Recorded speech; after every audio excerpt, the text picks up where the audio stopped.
तुमसे चाहिए? ऐसा क्या है जो किसी और के पास है और तेरे पास नहीं है? ऐसा कौन सा काम है जो एक टॉपर कर सकता है और तू नहीं कर सकता? ऐसा क्या है जो उसको बाय बर्थ मिला है और तुझे नहीं? सोचा कभी?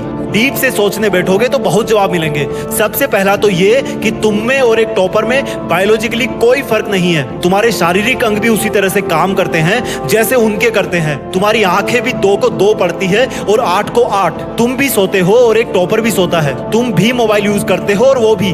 उसके पास भी वही सिलेबस है, टाइम है, मौसम है और तुम्हारी ही तरह अंधेरे में ना पढ़ पाने वाली आंखें हैं। तो फिर फर्क किस चीज का है? फर्क बहुत कम है।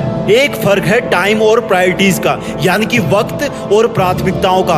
एक टॉपर को पता होता है कि कौन सी चीज को या कौन से काम को कब और कितना टाइम देना है। जैसे अगर मुझे पता है कि मोबाइल यूज करने से मैं अपने काम से डिस्ट्रैक्ट हो जाऊंगा तो मैं उस जरूरी काम को पहले निपटाऊंगा और मोबाइल के मैसेज बाद में चेक करूंगा। कहीं कोई आग नहीं लग रही है, तुम्हारे सपने सबसे पहले हैं। और दूसरा क्या है जो एक टॉपर को तुमसे अलग करता है? तुम्हारा मकसद सिर्फ पढ़ना होता है, रटना होता है, मार्क्स लाना होता है। जबकि एक टॉपर का मकसद सिर्फ पढ़ना कभी नहीं होता, उसका मकसद कुछ और होता है। पढ़ाई तो सिर्फ एक माध्यम होता है जो उसको उसकी मंजिल तक पहुंचाने के लायक बनाता है। इसलिए उसको पढ़ते टाइम नींद नहीं आती, क्योंकि उसको पता होता है कि वो सिर्फ पढ़ने के लिए नहीं पढ़ रहा, बल्कि कोई बड़ा काम करने के लिए, अपना नाम करने के लिए पढ़ रहा है। और यही बात उसको ताकत देती है। और क्या फर्क होता है एक टॉपर और एक एवरेज स्टूडेंट में? टॉपर कभी भी रटता नहीं है, वो चीजों को, कंसेप्ट को समझता है, उनको प्रैक्टिकल वे में अप्लाई करता है, इसलिए वो उनको भूलता नहीं है। जो तुम्हारे ऊपर पंखा चल रहा है,